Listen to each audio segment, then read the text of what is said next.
اچھے اثر بھی ہوتے ہیں، برے اثر بھی ہوتے ہیں۔ انسان کو موسم کا اثر بھی ہوتا ہے، انسان پر اس کے خاندان کا اثر بھی ہوتا ہے، انسان پر صحبت کا اثر بھی ہوتا ہے۔ بالکل اسی طرح انسان پر اس کی نیکی کا اثر بھی ہوتا ہے اور گناہوں کا اثر بھی ہوتا ہے۔ نیکی دل کو سکون دیتی ہے، گناہ انسان کو پریشان کر دیتے۔ نیکی اللہ کی رحمت کو متوجہ کرتی ہے۔ پھر حالت یہ ہوتی ہے کہ انسان اپنی ان پریشانیوں کا حل کہیں اور ڈھونڈتا پھرتا ہے، حالانکہ جب گناہوں کی بیماری لگے تو اس کی شفا توبہ میں ہوتی ہے، اس کا حل اللہ کے حضور معافی مانگنے میں ہوتا ہے، پہچاننے میں ہوتا ہے کہ مجھ سے کہاں غلطی ہو گئی، کس جگہ جا کے کمزوری میں نے دکھائی۔ ہر انسان اچھی، ٹھنڈی، خوبصورت، سکھ والی زندگی چاہتا ہے۔ اللہ کریم نے سورہ نحل کے اندر ارشاد فرمایا من عامل صالحا من ذکر او انثی، فرمایا جو بھی اچھے عمل کرے، چاہے مرد ہو چاہے عورت ہو، وہو مؤمن، شرط یہ ہے کہ مومن ہو، فلنحیینہ حیاتا طیبہ، فرمایا ہم اسے پاکیزہ زندگی عطا فرما دیں گے، حیات طیبہ دے دیں گے اسے، پاکیزہ زندگی۔ شرط کیا ہے؟ من عاملہ صالحا، نیک عمل کرے۔ کون سے عمل کرے؟ اٹھنا بیٹھنا، کھانا پینا، چلنا سونا جاگنا محتاط ہو اس کا، وہ نیکی کرے۔ قرآن پاک کے لفظوں کے حسن پر غور فرمائیے گا، فرمایا فَلَنُحْيِيَنَّهُ حَيَاتًا طَيِّبًا، ہم ضرور اسے پاکیزہ زندگی عطا فرما دیں، صاف ستھری زندگی، معیاری زندگی، خوبصورت شب و روز، آئیڈیل زندگی جس کو لوگ کہیں گے، وہ والی زندگی اسے دیں۔ اور دوسرے مقام پر سورہ طٰہٰ کی آیت نمبر 124 میں فرمایا وَمَنْ أَعْرَضَ عَنْ ذِكْرِی، جو ہمارے ذکر سے منہ پھیرے گا، جو ہمارا کھا کے چہرہ کسی اور طرف کرے گا، جو چلے گا ہماری زمین پر لیکن توجہ کسی اور طرف ہوگی، آسمان کی چھت ہماری بنائی ہوئی لیکن اس کے خیالات کہیں اور ہوں گے، فَإِنَّ لَهُ مَعِيشَةً ضَنْكًا، فرمایا ہم اسے تنگ زندگانی عطا کر دیں گے، اس کی زندگی تنگ ہو جائے گی، اس کی معیشت تنگ ہو جائے گی۔ گناہ زندگی کو تنگ کر دیتے ہیں، نیکی زندگی میں آسانی پیدا کرتی ہے۔ آپ کو اگر زندگی میں سکون چاہیے ہو تو آپ کسی غریب کی خدمت کر کے دیکھیں، اللہ کتنا سکون عطا کرتا ہے۔ آپ بڑے پاورفل بھی ہیں، بڑے طاقتور بھی ہیں اور بڑے باوقار بھی ہیں، لیکن کسی کو گالی دے کے آپ کا دل کبھی ٹھنڈا نہیں ہوگا، تکلیف ہوگی، اس کے اندر آزمائش ہوگی۔ ڈاکٹر ریسرچ کرتے ہیں، ڈاکٹر وہ کہتے ہیں گناہ کرنے سے آدمی جسمانی طور پر کمزور ہوتا ہے، لیکن وہی عمل اگر وہ بطور نیکی کرتا ہے تو اللہ اس میں اسے قوت عطا فرماتا ہے، اسی عمل میں اللہ اسے قوت عطا کر دیتا ہے۔ میں صرف اشارہ دے رہا ہوں، اس بات کی تفصیل میں نہیں جانا چاہتا۔ میرے عزیز یہ یاد رکھیں کہ نیکی آپ کو سکون دے گی، نیکی آپ کو ٹھنڈا کرے گی۔ اللہ تبارک و تعالیٰ نے قوموں پہ عذاب نازل کیا اور قرآن مجید فرقان حمید نے ان قوموں کے تذکرے بیان فرمائے۔ بھائی کس لیے بیان کیے؟ کہ ہم عبرت حاصل کریں، ہم یہ غور کر لیں کہ یہ کام ہم نے نہیں کرنا، اس کام سے ہم نے بچنا ہے، ہم نے غور کرنا ہے کہ یہ چیز ہمارے اندر۔ لوگ کہتے ہیں نہیں جی نہیں، ہم پہ یہ عذاب نہیں آئے گا، بالکل نہیں آئے گا، اس میں شک نہیں۔ پر اللہ نے بیان کس لیے کیا تھا؟ بیان کیا قرآن مجید معاذ اللہ کسی ایسی چیز کا بیان کرتا ہے جس کی ضرورت نہ ہو؟ قرآن پاک نے ایک ایک حرف ایسا بیان کیا جس کی مسلمان کو ضرورت تھی۔ قوم نوح کا ذکر فرمایا قرآن پاک نے، حضرت نوح علیہ السلام کی قوم کو حضرت نوح علیہ السلام نے 1500 سال سمجھایا ہے۔ 15، کچھ لوگوں نے 950 سال لکھا ہے نا، اعلیٰ حضرت نے لکھا ہے 1500 سال عمر ہوئی حضرت نوح علیہ السلام کی۔ اللہ تعالیٰ بندے کو جلدی سزا نہیں دیتا، بلکہ قرآن مجید میں ایک جگہ رب کریم اس طرح بھی فرماتا ہے کہ جب بندے مجھے بھول جاتے ہیں تو میں ان کے لیے نعمتوں کے دروازے کھول دیتا ہوں۔ بندہ سمجھتا ہے کہ میں کچھ تو ہے نا کہ میرے اندر، کہ میں جدھر جاتا ہوں خیر ہی خیر ہو جاتی ہے، وہ سمجھتا ہے کہ میری عقل ہے، حالانکہ اللہ اسے ڈھیل دیتا ہے، اللہ اسے ڈھیل دیتا ہے۔ گناہوں کی سزا کے 3 طریقے ہیں۔ ایک ہے متنبع کرنا، تنبیہ کرتا ہے اللہ، بندہ متنبع ہو جاتا ہے، یہ اللہ کا بہت بڑا احسان ہوتا ہے۔ ایک ہوتا ہے مہلت دینا، اور ایک تیسرا ہوتا ہے اللہ خفیہ تدبیر کرتا ہے۔ تھوڑا سا سمجھیے گا، انسان پر کوئی آزمائش آئی، فوراً اس کی چھٹی اس نے کہا کہ وہ فلاں جگہ غلطی کی تھی تب ایسا ہوا ہے۔ ہوتا ہے نا کئی دفعہ، آواز آتی ہے نا اندر سے، چلیں بول دیں کچھ نہیں ہوتا آپ کو، اللہ جانتا ہے یہاں کوئی کچھ نہیں کہے گا آپ کو، اور ہماری تو ویڈیو بھی نہیں گھومتی، یعنی خبر بھی نہیں ہو کہ کس نے ہاں کر دی کس نے نہ کر دی۔ آپ بغیر ٹینشن کے بات چیت کریں، آج کچھ نہیں ہوتا ہے انشاءاللہ تعالی۔ آتی ہے اندر سے آواز؟ میں آپ سے اس لیے ان چیزوں کی تصدیق کراتا ہوں کہ باقیوں کو بھی آتی ہے کہ نہیں، اس لیے تصدیق۔ کبھی کوئی کسی جگہ انسان پریشان ہوتا ہے تو محسوس کرتا ہے کہ وہاں مجھ سے ہوتا ہے نا جی، جس کو یہ نصیب ہو جائے بڑا خوش نصیب آدمی ہے۔ حضرت مولا علی فرماتے ہیں اگر تجھے دنیا میں سزا مل گئی تو بچ گیا ہے، سمجھ پھر اللہ کرم کرے گا، آخرت میں سزا نہیں دے گا۔ اور یہ یاد رکھ لے، وما اصابکم من مصیبت فبما کسبت ایدیکم ویعفو عن کثیر۔ اللہ فرماتا ہے دنیا میں تجھے جو بھی تکلیف پہنچتی ہے وہ تیرے ہاتھوں کے کرتوتوں کی وجہ سے پہنچتی، ویعفو عن کثیر، فرمایا کثیر گناہ تو میں ویسے ہی معاف کر دیتا ہوں۔ یہ جو تیری زندگی میں دکھ ہے نا، یہ بھی میری قلیل سزائیں ہیں۔ یہ کثیر پر سزا، یہ قلیل ہے، قلیل یہ جو تمہاری زندگی میں تکلیفیں۔ انسان کو سزا ملتی۔ حضرت فضیل بن عیاض رحمۃ اللہ تعالی علیہ گھوڑے پہ بیٹھے تھے، گھوڑا شرارت کرنے لگ گیا، اچھلنے لگ گیا، کودنے لگ گیا، تو حضرت فضیل بن عیاض نیچے اترے، ایک کونے میں جا کے نماز کی نیت باندھ لی، 2 رکعت نماز پڑھی، پھر دیر تک استغفار پڑھتے رہے، روتے رہے، دعا کرتے رہے، واپس آئے۔ خادم عرض کرنے لگے حضور سمجھ نہیں آئی، گھوڑے نے تھوڑی سی شرارت کی، وہ بدکا ہے، آپ نے اس کو چھوڑا ہے اور چھوڑ کر کے آپ نماز میں لگ گئے۔ تو حضرت فضیل بن عیاض فرمانے لگے جب بندہ اللہ کی نافرمانی کرتا ہے نا تو جو چیزیں اس کی فرما بردار ہوتی ہیں وہ اس کی نافرمانی کرنے لگ جاتی۔ تو مجھے محسوس ہوا تھا کہ میں نے کہیں اللہ کی نافرمانی کی ہے، اس لیے ایسا ہوا ہے کہ میرے گھوڑے نے میری، تو میں توبہ کرنے لگا ہوں، اور اب دیکھتا ہوں بیٹھ کے بھلا کیا ہوتا ہے۔ میں نے سچی توبہ، حالانکہ مجھے یاد نہیں کہ میں کہاں بولا، پر کھری اور سچی توبہ کی۔ دوبارہ گھوڑے پہ بیٹھے تو گھوڑا بالکل صحیح ہو کے ساتھ چلنے لگ گیا۔ میرے بھائی جب یہ تنبیہ ہے اللہ کی طرف سے، یہ متنبع کیا جاتا ہے کہ تو بعد آ جا۔ بہت ساری جگہوں پہ انسان کو وقتی طور پر اگر سزا مل جائے، نبی پاک علیہ السلام کی خدمت میں ایک صحابی آئے، بات مضبوط کر دوں، واقعہ سنایا ہے نا تو کچھ لوگ سمجھتے ہیں کہ یہ واقعہ ہے، تو میں ایک حدیث پاک امام بہقی کی لکھی ہوئی عرض کرتا ہوں۔ نبی پاک علیہ السلام کے ایک صحابی آئے اور ان کا سر پھٹا ہوا تھا، خون بہ رہا تھا۔ سرکار نے فرمایا کیا ہوا؟ عرض کی حضور ایک عورت جا رہی تھی، میری نظر پڑی، ابھی نظر پڑی ہے کہ میرے آگے ستون آ گیا تو میرے سر پہ لگ گیا۔ نبی پاک صلی اللہ علیہ وسلم نے فرمایا تیرے لیے خوشخبری ہے، اگر دنیا میں تیری غلطی کی تجھے سزا ملی ہے تو پھر رب تجھے قیامت میں سزا نہیں دے گا۔ پھر اللہ قیامت میں سزا، بعض گناہ ایسے ہیں جن کی یہاں بھی سزا ملے گی اور وہاں بھی ملے، لیکن میرے بھائی پہلی بات یہ ہے کہ اللہ تعالیٰ اس غلطی کی یہی سزا دے لے، اور دعا فرمائے اللہ تبارک و تعالیٰ یہاں بھی معافی عطا فرمائے، وہاں بھی معافی عطا فرمائے، اللہ درگزر ہی فرمائے۔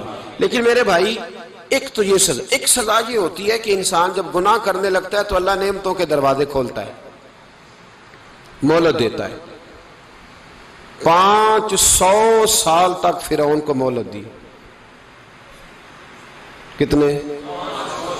یہاں جو 5 سال حکومت کر لیتا ہے وہ کہتا ہے سب سے قابل میں ہی ہوں، مجھے مہلت جو ملی ہوئی ہے۔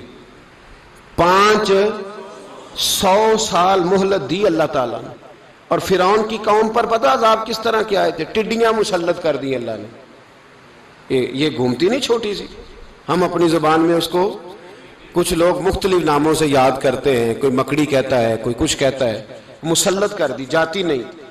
ان پر بنی اسرائیل کے ان مقابل جو فرعون کی قوم تھی ان پر الزام اس طرح کا عذاب آیا کہ مینڈک مسلط کر دی اللہ تعالیٰ، برتن کھولتے تھے اندر مینڈک نکلتا تھا، دنیا کی ہر دوائی استعمال کرتے تھے لیکن مینڈک نکل آتا تھا۔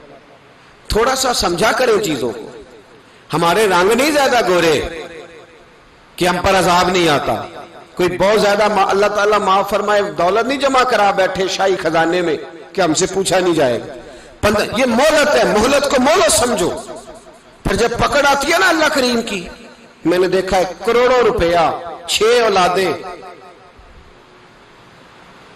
ایک شخص کے بچے باہر سے آ رہے تھے، وہ بندہ بیمار تھا، مجھے کہنے لگا حضرت جی دعا کریں میں ان کے آنے سے پہلے مر جاؤں ورنہ آ کے مجھے مار دیں گے، دعا کریں۔ اتنی بے سکونی، کروڑوں روپیہ پڑا ہے تو یہ عذاب نہیں؟ کوئی ضروری ہے کہ پتھر ہی برسیں گے تو سمجھ آئے گی؟ یہ جو سگا بیٹا بوڑھے باپ کے قریب سے گزر جاتا ہے سلام نہیں لیتا تو اس کو عذاب نہیں سمجھتے؟ یہ جو امت کی بیٹیاں، امت کی بچیاں، ہماری بچیاں ایک سال کے اندر 75 76 ہزار بچی ایک ڈویژن سے بھاگ کے شادی کر رہی ہے اور ایک صوبے سے، تو اس کو آپ اللہ کا عذاب نہیں سمجھتے؟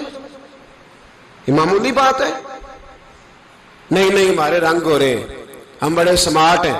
1500 سال مہلت دی نوح علیہ السلام کی قوم کو۔ کتنے سال؟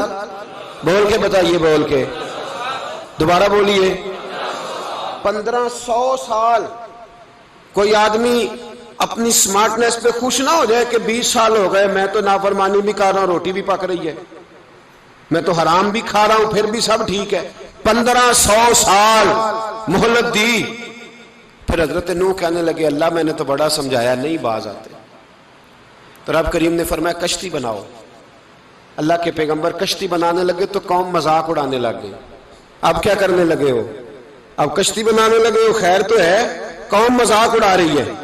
حضرت نوح علیہ السلام کا آپ نے کشتی بنائی، پانی کہاں سے نکلا؟ نہ بارشیں ہوئی نہ سیلاب آئے، ایک تندور تھا اس کے اندر سے پانی نکلنا شروع ہو گیا۔ کبھی تندور سے بھی پانی نکلا ہے، پر جب نکالنے والا چاہتا ہے تو وہاں سے بھی ایک تندور سے پانی نکلا، اتنا نکلا اتنا نکلا اتنا نکلا کہ قوم ساری ڈوب گئی۔ قرآن مجید کے صفحات شہادت دیں گے کہ حضرت نوح کی قوم کا بچہ بہ گیا، بچے صرف وہ تھے جو حضرت نوح کے ساتھ ہو گئے، تباہ ہو گئی۔ اللہ بے نیاز ہے، بے نیاز۔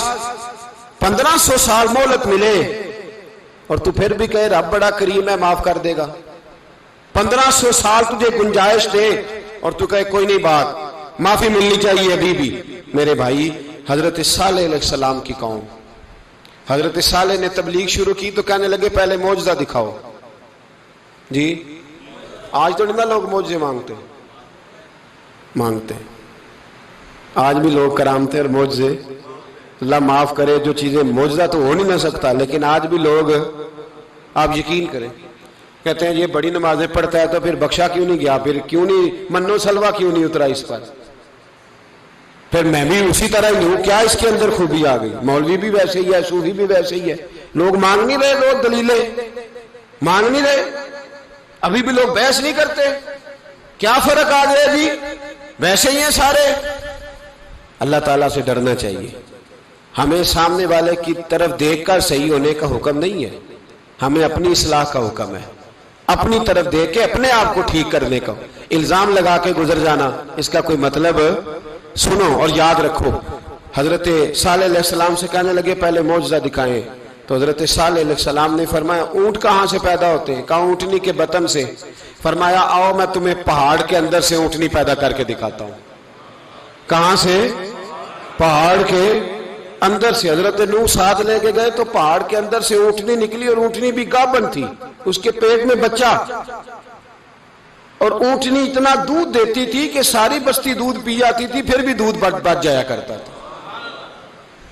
لیکن حضرت نوح علیہ السلام نے فرمایا اب تم نے دیکھ تو لیا یہ اسے، یہ جتنا دودھ دے گی روٹی بھی اتنی کھائے گی، ایک دن تم سارے پانی پیو گے، ایک دن یہ سارا پانی پیا کرے گی، ایک دن تم سارے باقی جانوروں کو گھاس کھلاؤ گے، ایک دن یہ اونٹنی، اور اونٹنی کا نام کیا؟ ناقۃ اللہ، اللہ کی اونٹنی۔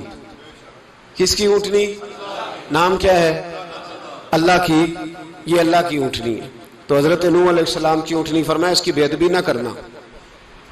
باز نہیں آئے لوگ، باز نہیں آئے. کہنے لگا جی دودھ دینا تو ٹھیک ہے، پر یہ جو سارا پانی پی جاتی ہے نا یہ صحیح نہیں. یہ جو ساری گھاس کھا جاتی ہے یہ نہیں ٹھیک. دودھ دینا تو ٹھیک ہے پر یہ نہیں صحیح. آپ نے فرمایا اسے کچھ نہ کہنا، اللہ کی اونٹنی ہے. میں کہا کرتا ہوں ان لوگوں نے ناقۃ اللہ کی بے ادبی کی. حضرت نوح علیہ السلام کی اونٹنی کی ٹانگیں کاٹ دی، صالح علیہ السلام کی.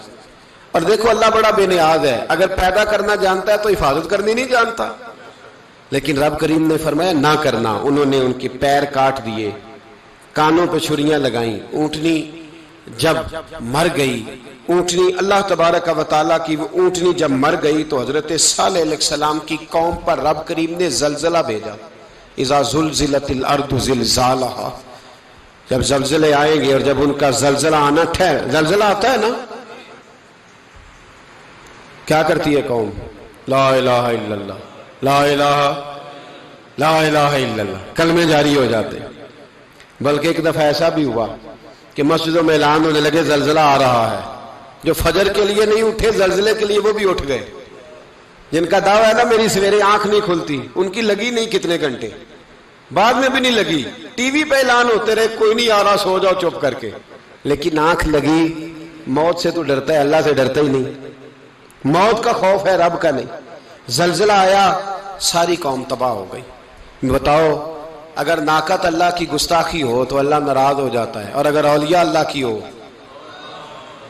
اگر اولیاء اللہ کی ہو تو رب ناراض نہیں ہوتا. شرم نہیں آتی لوگوں کو داتا صاحب کی بے ادبی کرتے، شرم نہیں آتی لوگوں کو غوث اعظم کی گستاخی کرتے، حیا نہیں آتی جنہوں نے دین پھیلایا ان کی بے ادبی. میں درد سے کہتا ہوں، رو کے کہتا ہوں، اور اگر کلیجہ پھٹ سکے تو میں دکھاؤں زخم کتنے. ایک حج کے موقع پر ایک بابا جی، اس سال 4,80,000 روپے کا پرائیویٹ حج تھا، اور بابا جی کی کیفیت کمزور تھی، بیچارے بیمار تھے. اس کے باوجود وہ گئے. بوڑھے آدمی جا کے بیٹھیے، بزرگ، اور کتنی مشکل ہے وہاں منا، مزدلفہ، عرفات، طواف زیارت، کتنا مشکل کام ہے طواف زیارت کرنا، طواف وداع کرنا. کس کٹھن سے حج کیا، بڑھاپے میں پیسے بھی لگائے. اور جب وہ روضہ رسول پہ گئے صلی اللہ اور انہوں نے جا کے نبی پاک صلی اللہ علیہ وسلم کے روزے کی طرف منہ کر کے درود شریف پڑھا تو ایک ملا نے اٹھ کے کہہ دیا تو مشرک ہے. تو میری روح کانپی. میں نے کہا تجھے شرم نہیں آئی، حیا نہیں آئی؟ اس کی عمر دیکھ، کس بڑھاپے میں کہاں سے چلا، کہاں آیا. یہ مشرک ہوتا تو کسی مندر میں جاتا، یہ مشرک ہوتا تو کسی گرجے میں جاتا. یہ مشرک نہیں، یہ مومن ہے. اور یہ وہ والا مومن ہے جس کے سینے میں دل جب دھڑکتا ہے تو خالی دھڑکتا نہیں، ساتھ وہ محمد عربی پہ درود و سلام بھی پڑھتا ہے. شرم نہیں آتی لوگوں کو؟ اتنی بڑی گستاخی کرتے ہیں. جو روضہ رسول پہ آیا مشرک ہے. میں نے تو ایک مولوی کو صاف صاف کہا تھا، میں نے کہا اگر میں مشرک ہوں تو نکالو، مشرک کا داخلہ تو یہاں ویسے ہی منع ہے. شرم نہیں آتی؟ اپنی زبان کا ایک پاس کرو کچھ. اتنا ظلم، اتنی بڑی فرقہ واریت امت میں، اتنا امت کو تقسیم کرتے ہو، تمہیں شرم نہیں آتی؟ جہاں سے اتحاد کا پیغام دینا چاہیے وہاں سے تم لوگوں کو فرقے کا پیغام دیتے ہو، ایک مقصود فرقے کی تبلیغ کرتے ہو. خدا را تو میں کہہ رہا ہوں ناقت اللہ کی بے ادبی پہ عذاب آتا ہے تو اولیاء اللہ کی بے ادبی پہ نہیں آتا. داتا صاحب ساری زندگی تبلیغ کرتے رہے، ایک آدمی نے اٹھ کے کہہ دیا جناب وہ تو شرک کا اڈا ہے، تو رب کریم ناراض نہیں ہوتا ان باتوں سے؟ ہمیں خیال کرنا چاہیے، اللہ سے ڈرنا چاہیے. ان چیزوں سے عذاب آتا ہے اور آ رہا ہے. اللہ تعالی ہمیں محفوظ فرمائے. اللہ ہمیں اس سے، قوم لوط پہ بھی عذاب آیا. ہم جنس پرستی، مرد مردوں سے بدکاری کرتے ہیں. حضرت نوح نے سمجھایا کہ یہ کام درست فطرت کے خلاف ہے، یہ کام درست نہیں. جب انسان یہ کام کرتا ہے تو زمین اور آسمان کانپتے ہیں. اب میں کیسے کھول کے بتاؤں، میرے پاس اعداد و شمار ہیں کہ پاکستان کے اندر اس کام کی کیفیت کیا ہے اور کس طرح کر کے لوگ، میں تو رونا روتا رہتا ہوں داڑھی کا. لوگ کئی دفعہ کہتے ہیں حضرت صاحب پہلے بھی آئے تھے تو داڑھی کی بات، پھر بھی آئے تو داڑھی کی بات. تو میں رونا روتا ہوں، اس لیے روتا ہوں کہ جو کلین شیو نوجوان ہوتا ہے وہ امرد کے حکم میں ہے، اس پر وہی حکم لگتا ہے جو عورت پہ لگتا ہے. اس کے ساتھ مرد کا اٹھنا بیٹھنا اسی طرح ناجائز ہے جس طرح عورت کے ساتھ. حضرت جنید بغدادی رحمت اللہ تعالیٰ علیہ کے سامنے ایک شخص نے کہا وہ کتنا خوبصورت نوجوان جا رہا ہے, تو آپ فرمانے لگے تو حافظ قرآن نہیں؟ کہا ہاں. فرمانے لگے جا اپنے حفظ کی خیر بنا. وہ شخص کہتا ہے میں نے اس بغیر داڑھی والے کلین شیو نوجوان کو بری نظر سے دیکھا, مجھے قرآن پاک ہی بھول گیا, سارا قرآن پاک بھول گیا. اور کتنے سال میں دعائیں کرتا رہا, بیت اللہ کے طواف کرتا رہا, میں یاد بھی کرتا تو نہیں ہوتا. کیسے اب تو ہمارا نعت کہاں بیوٹی پارلر سے ہو کے آتا ہے, ہم کسی اور کو کیا پیغام دیں. وہ پیغام, وہ نظام, وہ طریقہ کار جس کا حکم تھا شریعت میں. قوم لوط پر عذاب آیا. صحیح بیٹھتے ہوں گے بچے جو موٹر سائیکلوں پہ بیٹھتے ہیں. میں نے گجرانوالہ کی سڑکوں پہ بچوں کو, نوجوانوں کو جو تماشے کرتے سرے عام دیکھا ہے تو مجھے ڈر لگتا ہے. اور کوئی روکنے والا نہیں, شغل ہو رہا ہے, ہنس رہے ہیں, اور سامنے عورتیں بھی ہیں, سب ہو رہا ہے. کتنی تکلیف کی بات. حضرت نوح کی قوم یہ کام کرتی تھی, قرآن پاک نے بیان کیا ہے.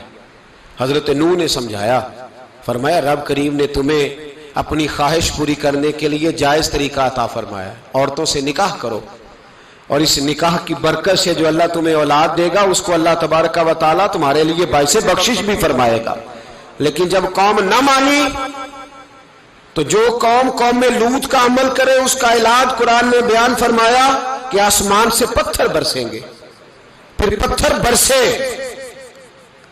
برسے اور جن کے بڑے بڑے اچھے دماغ تھے ان کے دماغ چکنا چور کر دیے گئے, تباہ کر دیے گئے, ان کے دماغ زمین پر بچھاڑ دیا گیا. اللہ مہلت دیتا ہے, لیکن اس کا مطلب یہ نہیں کہ انسان توبہ ہی نہ کرے. حضرت شعیب علیہ السلام کی قوم پر بھی عذاب آیا, اس لیے کہ بددیانتی کرتی تھی, ناپ تول میں کمی کرتی تھی. میں نے کہا تھا شب قدر کی رات کہ یہ کوئی تماشا ہے کہ شب رات آئی تو ساری رات روتے رہے, یا اللہ معاف کر دے, یا اللہ معاف کر دے, رو رو کے چیخے مار مار روئے. شب قدر آئی تو پھر چیخے ماری, ساری رات روئے.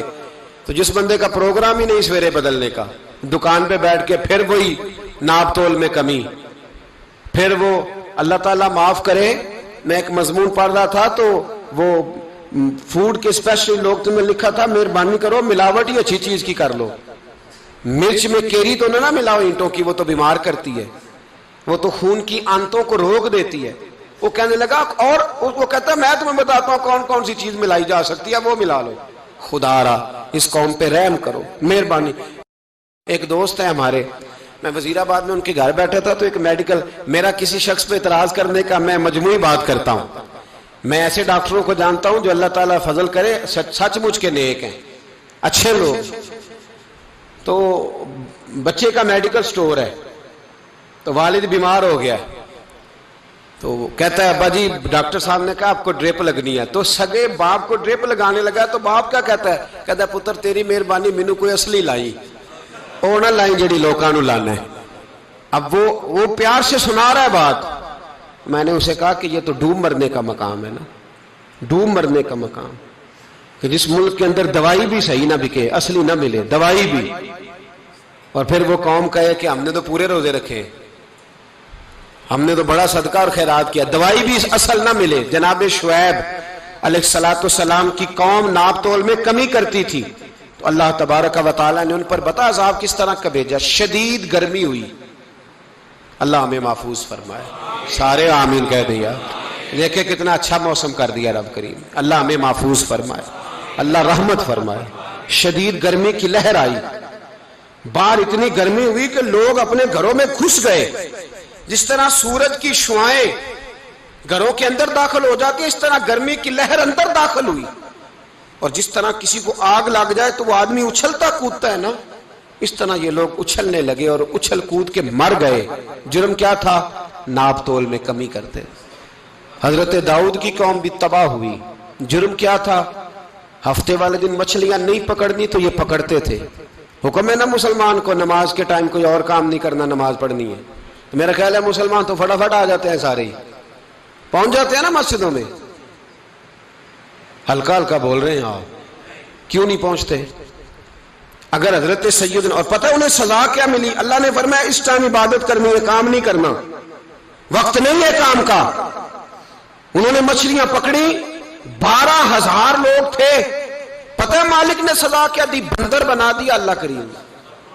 قرآن مجید کا پہلا سپارہ پڑھے، فَجَعَلْنَاهَا نَكَالًا لِمَا بَيْنَ يَدَيْهَا وَمَا خَلْفَهَا، اللہ فرماتے ہیں پچھلوں کے لیے بھی عبرت بنا دیا، بعد والوں کے لیے بھی عبرت، نشان عبرت بنا دی۔ بندر بن گئے،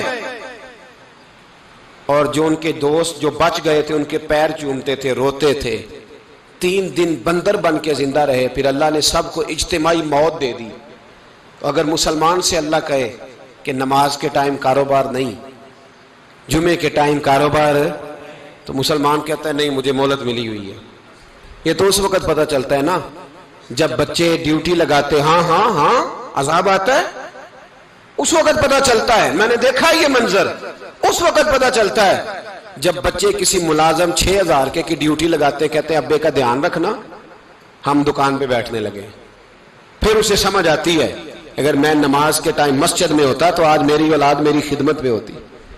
میں نماز کے ٹائم مسجد نہیں گیا تو بچوں نے 6,000 کا ملازم بٹھایا ہے، ابا جی کا خیال رکھ، ایک نرس بلائی ہے تو خیال رکھ۔ کدھر ہوتے ہیں مسلمان نماز کے ٹائم؟ ایک عیسائی نے اعتراض کیا ہے، سنیں، وہ کہتا ہے مجھے لگتا ہے مسلمانوں کے 3 خدا ہیں۔ مسلمان اڑ گیا، کہنے لگا نہیں ہمارا تو ایک ہے، کہا نہیں 3 ہے، معاذ اللہ استغفر اللہ، ہمارا ایک ہے۔ کہنے لگا نہیں میں ثابت کرتا ہوں، ایک تمہارا خدا 5 نمازوں کا ہے، ایک رمضان کا ہے، ایک عید کا ہے۔ لگتا ہے معاذ اللہ عید والا زیادہ تگڑا ہے، تم زیادہ آتے ہو۔ رمضان والا لگتا ہے اس سے کچھ کمزور ہے، تم تھوڑے آتے ہو۔ اور 5 نمازوں والا شاید سب سے کمزور ہے۔ بات عقل کی ہے کہ نہیں؟ اس نے اعتراض ٹھیک کیا تو مسلمان کو چاہیے نا خیال کرے۔ ایک یہودی نے لکھا تھا، اس نے کہا تھا جس دن مسلمانوں کی تعداد فجر کی نماز میں اتنی ہو گئی جس دن جتنی جمعے میں ہوتی ہے، اس دن نہ کوئی یہودی سازش کرے گا نہ کوئی عیسائی تلوار نکالے گا۔ شرط یہ ہے کہ یہ اسی طرح فجر پڑھنے آئیں جس طرح جمعہ پڑھنے آتے ہیں، تو پھر کوئی شخص بھی ان کو کسی جگہ شکست دے سکتا تو ہمارے گناہ ہمیں پریشان کرتے ہیں۔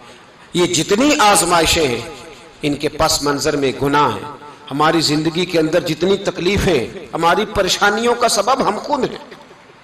بہت ساری جگہوں پہ ہم غلطی کرتے ہیں، اس کی ہمیں سزا ملتی ہے، غلطی کی سزا۔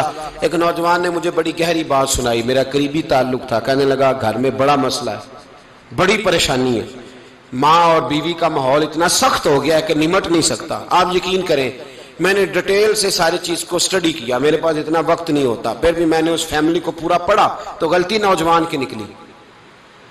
نہ اس پہ اماں اعتبار کرتی ہے نہ بیوی اعتبار کرتی ہے۔ اس نے جھوٹ بول بول کے اس طرح کی ماحول پیدا کر دیا ہے کہ کوئی اس پر اعتماد کرنے کو تیار ہے۔ اگر آپ ناراض نہ ہو تو ایک بات کروں،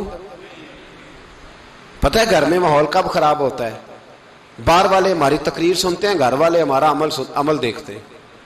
جب وہ دیکھتے ہیں نا کہ یہ کس طرح کا شخص ہے، اس کے رویے، اس کا کردار، اس کا لب و لہجہ کتنا برا ہے اور یہ کردار کا کتنا کمزور ہے۔ اعلیٰ حضرت فرمایا کرتے تھے نیک وہ ہوتا ہے جس کی تنہائی صاف ستھری ہوتی ہے، اس لیے ماحول بگڑ جاتا ہے۔ یہ جو ہم کہتے ہیں نا میرے سجن بڑے بنتے ہیں پھر ٹوٹ جاتے ہیں، کچھ لوگ ایسے ہوتے ہیں جو ان کے پاس جاتا ہے انہی کا ہو جاتا ہے، وہ کہیں اور کے قابل کیوں بھلا؟ اس لیے کہ ان کے کردار میں ٹھنڈک دیکھتا ہے، ان کے لب و لہجے میں مٹھاس دیکھتا ہے، اس شخص میں اتنی خوبصورتی دیکھتا ہے کہ اسی کا بن جاتا ہے۔ حضرت ابراہیم بن ادم کے پاس ایک نوجوان آیا، کہنے لگا میں گناہ کرنا چاہتا ہوں۔ فرمانے لگے بالکل کر، اللہ کا دیا ہوا رزق کھانا چھوڑ دے اور گناہ کر۔ کہنے لگا یہ نہیں ہو سکتا۔ فرمانے لگے چل پھر اس طرح کر، رب کی زمین پہ نہ رہ، کسی اور کی زمین پہ چلا جا۔ کہنے لگا یہ بھی نہیں ہو سکتا۔ فرمانے لگے چل اللہ کی چھت سے نکل جا۔ کہنے لگا یہ بھی نہیں ہو سکتا، تو آپ رو پڑے۔ فرمانے لگے پھر جناب اسرائیل جب آئیں تو ان سے کہنا مجھے 2-3 سال کی مہلت دے دے، پچھلی میری گناہوں میں گزر گئی، میں ذرا 3 سال عبادت کر لوں۔ تو وہ شخص بھی رونے لگا، کہنے لگا حضور وہ مہلت نہیں دیتے، وہ جب لینے آتے ہیں تو پھر لے کے اللہ تعالیٰ نے جب انسان بنانا چاہا نا تو جناب جبریل کو کہا مٹی لے کے آ زمین سے۔ حضرت جبریل نے مٹی پہ ہاتھ ڈالا تو باقی کی مٹی رونے لگ گئی، اسے جدا نہ کر، تو جناب جبریل چھوڑ کے چلے گئے. حضرت میکائیل کو بھیجا, مٹی لا, مٹی پہ ہاتھ ڈالا تو باقی کی مٹی رونے لگ گئی, چھوڑ کے چلے گئے. جناب اسرائیل کو بھیجا, مٹی پہ ہاتھ ڈالا تو باقی کی رونے لگ گئی, چھوڑ کے نہ جاؤ. تو حضرت اسرائیل فرمانے لگے تیرا رونا دیکھو کہ رب کا حکم دیکھو. وہ لے گئے, جب پیش کی تو رب کریم نے فرمایا اسرائیل جان نکالنے کی ڈیوٹی بھی تیری, تو مٹی کو لے آنا, باقی مٹی روتی بھی رہے تو روتی رہے. جب میرا فیصلہ آ جائے تو پھر اس میں کوئی گنجائش, ہم کھاتے بھی اللہ کا ہیں, نافرمانی بھی اس کی کرتے, زمین پہ بھی اس کی چلتے ہیں, نافرمانی بھی اس کی کرتے, حکم کسی اور کا مانتے, چھت پہ رب کریم کی رہتے. اس طرح نظام نہیں چلتا. میرے بھائی یاد رکھ لو, گناہوں کی سزا ملے گی, زندگی تنگ ہو جائے, یہاں بھی آزمائش ہوگی اور وہاں بھی. میں نے درس پہ کہا تھا, پھر بات کہتا ہوں, یہ میں اپنے لیے کہہ رہا ہوں, توجہ ہے میری بات پر. دعا فرمایا کریں کہ جو کچھ ہم نظر آتے ہیں اللہ ہمیں ویسا بننے کی توفیق بھی عطا فرما. اللہ ویسا بننے کی, یہ مشکل معاملہ ہے, مشکل. دیکھیں نا, ایک آدمی سیاستدان ہے, اس نے بڑے اچھے نعرے لگائے, انقلاب آ جائے گا, میں غریب کا بھلا کر دوں گا, میں یتیموں کے سر پہ ہاتھ رکھوں گا, میں مجبوروں کی مدد کروں گا, میں دکھیوں کی مدد کروں گا, مزدوروں کو. اس نے اچھے اچھے نعرے سکھائے, اچھا اس نے پیغام دیا. اندر اس کے یہ تھا کہ اقتدار ملے گا تو مرضی کروں گا. لوگ اس کے گرد بھی گئے, اس کی گاڑی کے پیچھے بھی بھاگے, لوگوں نے اس کے نعرے بھی لگوائے, جیب سے پیسے لگا کے اس کے پوسٹر بھی شائع کیے. لوگ اس کے گرویدہ ہو گئے, لوگوں نے پوری, اور میری قوم نے تو بیچاری نے کئی دفعہ دھوکے کھائے. جس نے نعرہ لگایا غریب اسی کے پیچھے مسیحا بن کے چل پڑا. آج دھوکہ دے لیا, لوگوں کو پیچھے لگا لیا. یہ بتاؤ اگر راز کھل جائے, اگر راز کھل جائے کہ یہ دھوکہ دے رہا ہے, یہ فریب کر رہا ہے, تو لوگ اس کا کیا حال کریں گے؟ یہ راز قیامت میں کھل جائے گا. قیامت میں یہ راز یہ کھل جائے گا, یہ دھوکے باز تھا. اذا زلزلت الارض زلزالہا, جب زلزلہ آئے گا جیسے اس کا آنا ٹھہرا. واخرجت الارض اثقالہا, زمین اپنے بوجھ باہر نکال دے. اس سے مراد کیا ہے کہ زمین پہ جو جرم ہوئے زمین بتا دے گی, باہر نکل آئے. وقال الانسان ما لہا, انسان کہے گا اسے کیا ہوا, یہ تو سب کچھ بتا رہی. بوجھ باہر نکال دے گی. ایک آدمی پیر طریقت بن کے بیٹھ گیا, جبہ کبہ پہن کے, بڑی پگڑی باندھ کے بیٹھ گیا, اچھی نیک باتیں بتانے لگا. لوگ اس کی دست بوسی کرنے لگے, ہاتھ چومنے لگے, پیچھے لگ گئے, خدمت کرنے لگے, جیب سے نذرانہ دینے لگے. اس کے نام پر لوگ اپنی جیب سے لنگر پکانے لگے, خانقاہ کی خدمت ہونے لگی. مہمان اس کے آتے, نوکری کوئی اور کرتا. میں نے کہا تھا شاید اپنے لیے کہہ رہا ہوں, ڈیوٹیاں لوگ کرنے لگے, حالات بدلنے لگے. لیکن اس کے اندر تو چور تھا, وہ تو دکاندار تھا. تو یہاں جو اس کے پیچھے لگے تھے وہ تو سچے تھے, انہیں تو اجر ملے گا. لیکن اس کا جب راز کھلے گا تو بڑی رسوائی ہوگی. اس کا جب راز کھلے گا تو بڑی. ایک میری طرح کا دیندار تھا, جو چہرے کا تو نیک تھا, اندر پتہ نہیں کیا کچھ تھا. ایک طوائف گزر رہی تھی, اس نے اس کو تبلیغ کر دی. کہنے لگا بس کر دے, سیانی بن جا. تو کسی دانشور میں لکھا ہے اس نے بڑا سخت جواب دیا. اس عورت نے کہنے لگی بابا میں تو جو ہوں وہ نظر بھی آ رہی ہوں, تو بتا جو تو نظر آتا ہے وہ تو ہے کہ نہیں. اس بندے نے چیخ ماری اور بے ہوش ہو کے گر پڑا. تو لوگوں نے کہا بابا آج کسی صوفی کا کلام سنا ہے جو بے ہوش ہو گیا. تو اس نے کہا نہیں, آج طوائف کی بات سنی ہے, طوائف کی. اور وہ عجیب بات کر گئی ہے, وہ کہہ گئی ہے میں تو جو ہوں میں نظر آ رہی ہوں, تو بھی تو بتانا, تو بتانا کہ تو دستار امامت پہنتا ہے.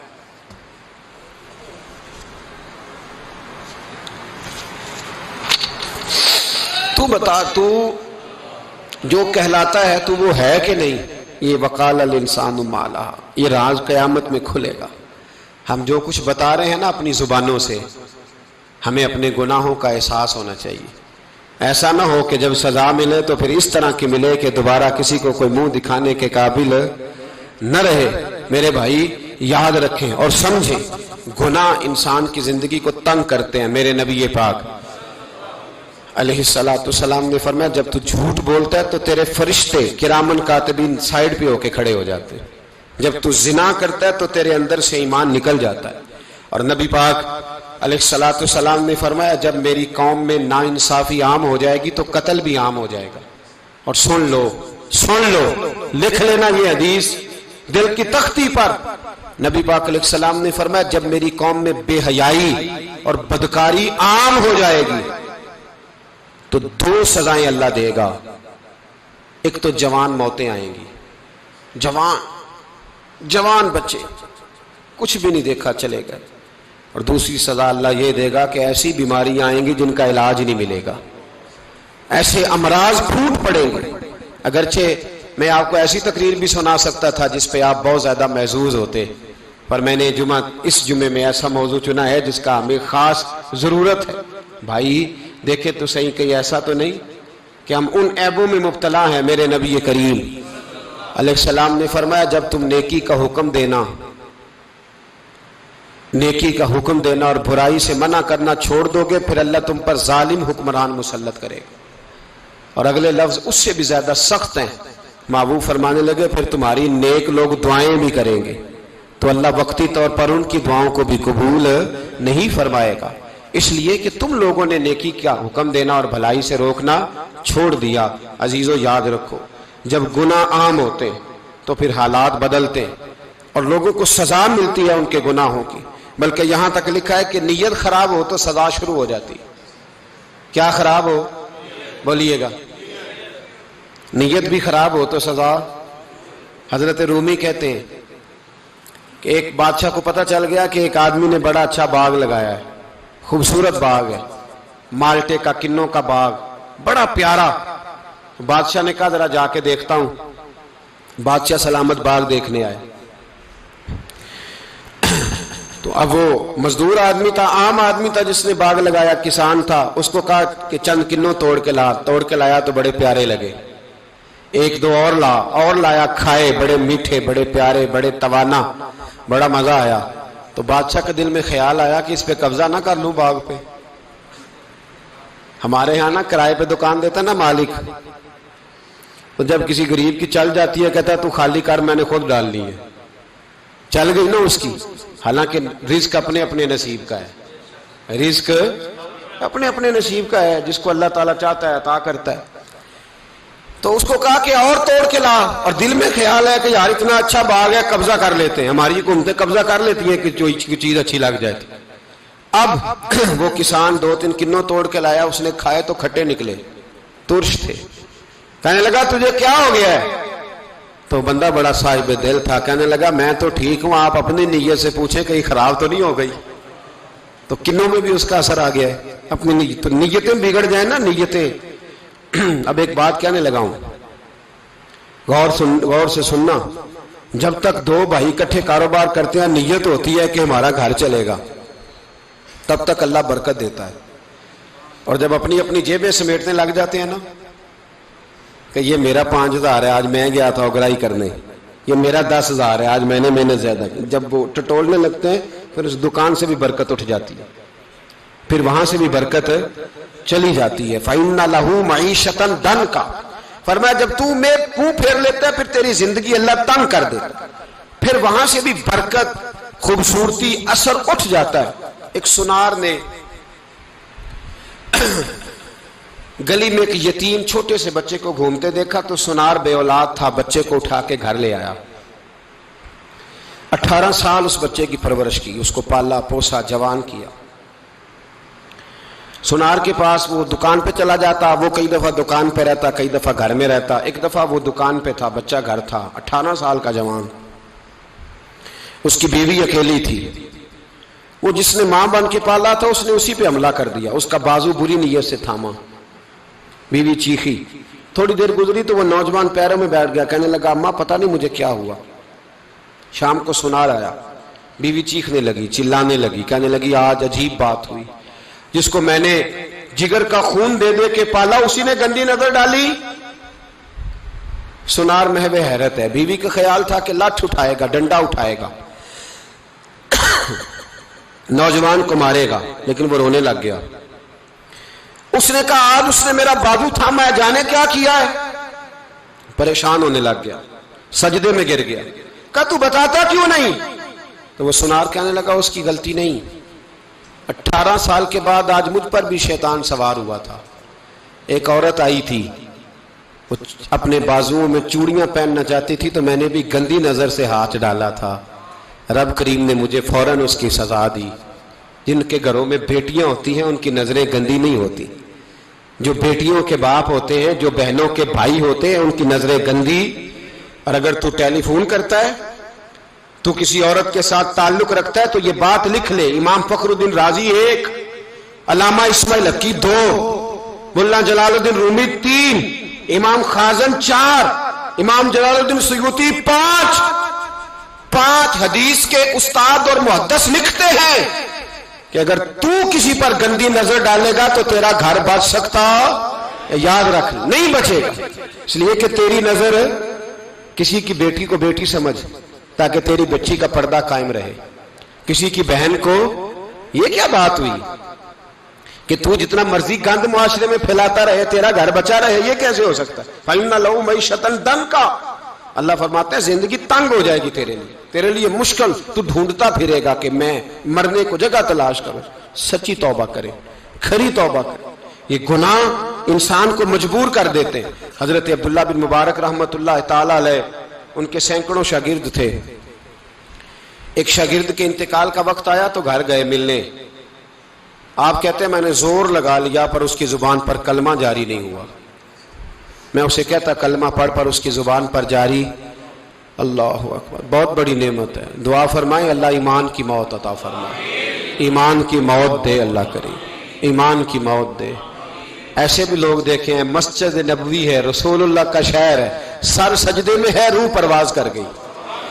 روح پر کتنا نصیبوں والا ہے، کتنا نصیبوں والا ہے کہ مسجد نبوی میں سر سجدے میں رکھا ہے اور اللہ تبارک و تعالیٰ نے محبوب کے قدموں میں موت عطا فرمائی. تو حضرت عبداللہ بن مبارک کہتے ہیں میں نے اس کو کہا کلمہ پڑھ، تو اس کی زبان پہ جاری نہیں ہوتا. میں بار بار کہتا تو وہ منت کرتا، کہتا حضور میں کوشش کرتا ہوں جاری نہیں ہوتا. فرماتے میں پریشان ہو کے اٹھا، ابھی میں دروازے پہ پہنچا تھا، اس نے چیخ ماری اور روح پرواز کر گئی. بچے رونے لگے، بیوی رونے لگی. تو میں نے اس کی بیوی سے کہا کہ یہ جرم کیا کرتا تھا، اتنا بڑا پاپی پہ کلمہ جاری نہیں ہوا. اس کی زوجہ کہنے لگی حضرت جی 2 گناہ تھے اس کے. ایک تو یہ شراب کا عادی تھا، روکتی تھی باز نہیں آتا تھا، اور دوسری بات یہ کہ یہ اپنی اماں کا نافرمان تھا. وہ 2 گلیاں چھوڑ کے رہتی ہے، یہ کبھی ملنے نہیں گیا تھا. اس بوڑھی کا کلیجہ اس کی طرف سے بڑی تکلیف میں تھا. تو حضرت عبداللہ بن مبارک کہنے لگے جا تو بھی دعا کر اور اس کی ماں کو بھی کہہ دعا کرے کہ یہاں تو یہ کلمہ نہیں اسے نصیب ہوا، اللہ کرے اللہ آخرت کی منزلیں اس کی بہتر فرما دے. میرے بھائی ایسے گناہ حضرت مالک بن دینار نے توبہ کی. توبہ کی انہوں نے. کس طرح؟ فرماتے میں نشے کا عادی تھا، کسی نے مجھے کہا کہ بطور دوائی شراب پی لو تو میں نے پی لی. نشے کا عادی تھا، شراب پیتا تھا. اللہ تعالیٰ نے بڑی منتوں اور کوششوں کے بعد، منتوں کے بعد ایک بیٹی عطا فرمائی. وہ بھی 2.5-3 سال کی ہوئی تو پردہ کر گئی. کہتے میں اس کی قبر پہ بیٹھ کے گھنٹوں روتا. شراب کا عادی تھا. ایک دن سویا تو خواب دیکھتا ہوں کہ میرے پیچھے ایک بڑا سانپ لگ گیا ہے، اور سانپ جب منہ کھولتا ہے تو انگارہ نکلتا ہے. میں پھر دعا کرتا ہوں اللہ ہمیں معاف فرمائے، اللہ ہم سے درگزر. میں کچھ قبرستانوں میں جاتا ہوں تو میں وہاں سانپ بچھو پھرتے ہوئے دیکھتا ہوں اور ڈر آتا ہے کہ ہم یہاں آنے والے ہیں. یہ لوگ کہہ رہے ہیں کہ تمہاری تیاری ہے، کسی وقت بھی اعلان ہو جائے گا کہ چلو بھائی چلو فلاں صاحب کا جنازہ ہے، اٹھو. لوگ کہتے ہیں جلدی کرو، اور ایک کونے میں ایک شخص یہ بھی کہتا ہے کہ دیگ بھی رکھ لو مہمان بڑے جمع ہو گئے. اور ایک کونے میں لوگ یہ بھی کہتے ہیں کہ برف ٹھنڈی لے آؤ، لوگوں نے پانی بھی پینا.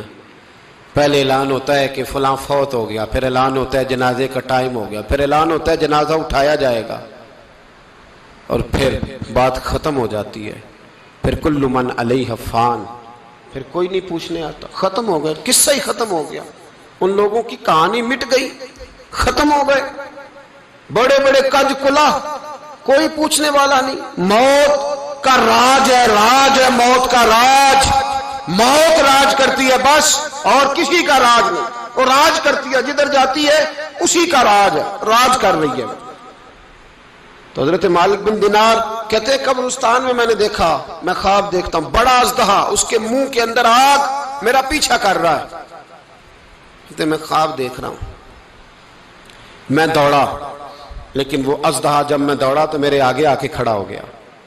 میں مشرق کو دوڑا تو وہاں بھی آ گیا، مغرب کو دوڑا تو وہاں بھی آ گیا. جناب مالک بن دینار کہتے ہیں ایک بوڑھا شخص کمزور مجھے بچانے آیا، پر اس اژدہا نے پھونک ماری تو وہ بوڑھا آدمی دور جا گرا.